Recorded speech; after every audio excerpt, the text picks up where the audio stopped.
This is Chicago's Morning Answer with Dan Proft and Amy Jacobson on AM 560. The Answer. Bruce Wolf and Shaun Thompson in for Dan and Amy. And during the news, let the record show that Shaun was pacing back and forth saying, I've got to get the Ayatollah. I got to figure out how to do this. You know, doing this show is not good for you, Shaun. You know what? I think it's exacerbating your anxiety. It's not helping release the tension. No matter what the topic is, if it's Chicago corruption, if it's the Ayatollah, just me and three guys from the old neighborhood, 20 minutes, it's solved.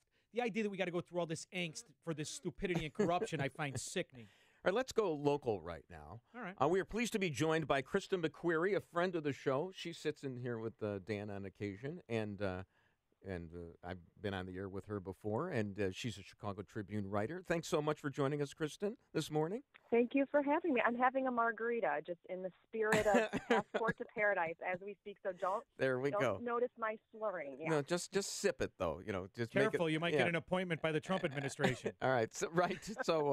Don't drive one of those Secret Service cars after you've had one of them. So, Kristen, I made this one promise to Kristen. She said she wanted to be on the air with me in a day that I did not mention Carol Marine. So I make that promise to Kristen. But Kristen, I remember during Governor Rauner's first, his inaugural address. Remember when way back a few years ago, and he gave this inaugural address, and his "Ask Not What Your Country Can Do for You" moment was this anecdote that he started his inaugural address about businessmen in Illinois, how it was so unfair, and he came up with these names of these people who were having a hard time, and they were probably going to move out of the state because of that. And I remember watching the news that day about the inaugural address. I was watching Channel 5, and I did not see Carol Marine mention that because that's the bias in the media. Yeah. But Kristen McQueary, thankfully, and the Chicago Tribune have chronicled the people who cannot stand to be in Illinois anymore. And they are moving, and it's very moving to read actual flesh and blood stories about this. So, Kristen, I mean, for example, you know, like the former Naperville residents, the Carpenters, who moved out of Illinois because of the tuition was too much money at the University of Illinois. Regale us with some of these stories, Kristen. Well, it's just, I don't know that the exodus can be reversed at this point. We've been writing about the numbers, but also the stories behind these people leaving. And there's really just a sense of hopelessness at this point. And I'm sure Shaun hears about this all the time because people are moving to Florida. They're moving to Indiana. They're moving to Wisconsin. And last year, we dropped below Pennsylvania as the sixth largest state. So this is serious. There were 130,000 people roughly who left Illinois last year, and that's double what it has been in the past. We've always sort of been a net loser, but more in like the $65,000 range, and now we're up to like 135,000 people leaving the state. And I'm going to give you some breaking news. I was looking at tax data that hasn't even been posted yet from the Illinois Department of Revenue, and you can track how many filers are out of state but still have some sort of income in Illinois. Oh. And that number is up to like 450,000. So we have like 450,000 people out of state who were here in some form or fashion, and that number is maybe between 10 and 30% higher than it was 10 years ago. And I just like, you mentioned in this series, the Tribune did, this former Naperville resident, Bruce Carpenter, and his wife realized that, there was going to be $52,000 difference in tuition. They had to move to Atlanta because of this. And then, your property taxes go up, as Shaun knows because he's in the real estate business. The property taxes go up, but the home values stay the same, so you're a net loser. Exactly. That is probably the more alarming trend that hasn't been covered enough, is that the property values are really stagnant. And in some cases, people are they're willing to lose money on their home just to get out before it's worsened. It's funny, Kristen, because here's where I'm leaving the show, and I'm going to go show my niece and nephew property. Now, the only reason I'm showing them property in Illinois is because they're tethered by love, right? My nephew is an executive at Pepsi. He could go anywhere and be an executive at Pepsi or be an executive somewhere else. My niece is a professor at a college part-time. They have 3 little kids, okay? But here's the funny thing that I want to talk to you about. Let's say it's in the Oak Park, River Forest, North Riverside area. What street? Their house, their house that they're buying is priced where it was, and I'm not kidding you, in 2011. It's the exact same home value. The only difference is the taxes are $20,000 a year. Now, I'm trying to talk them out of it, okay? But they are willing to pay that fee because they want to be near her mother, who is still young, my sister-in-law. They want to be near his family. So what you're getting is the people who are able to and the people who are willing to leave. Both, the majority of them are the earners, but there's also that part that gets frustrated with not being able to earn. And all that's going to be left are people on government jobs, on government pensions. And sooner or later, the snake eats its tail. It can only fool itself so long, right? That's exactly right. And I think there tends to be this this sense of, oh, it's just the rich white people leaving. Who cares? Those are the people we want to keep. Those are the earners. Those are the people who are paying higher federal taxes and higher state income taxes, and they're paying sales taxes, and they're paying property taxes.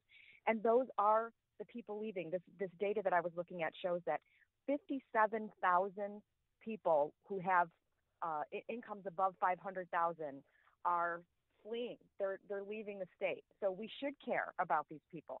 And that tax bill in Riverside, that is insane. That is insane. That is Cook County, and they could move to Colorado, Indiana, and still have good schools, still have services, still have a fire department show up if they have an emergency, and probably pay less than half of that. One thing to surely accelerate the exodus from Illinois is the gubernatorial race, because it doesn't look like Rauner has a chance. Although you wrote, remember, it's only April, Rauner has time to recoup.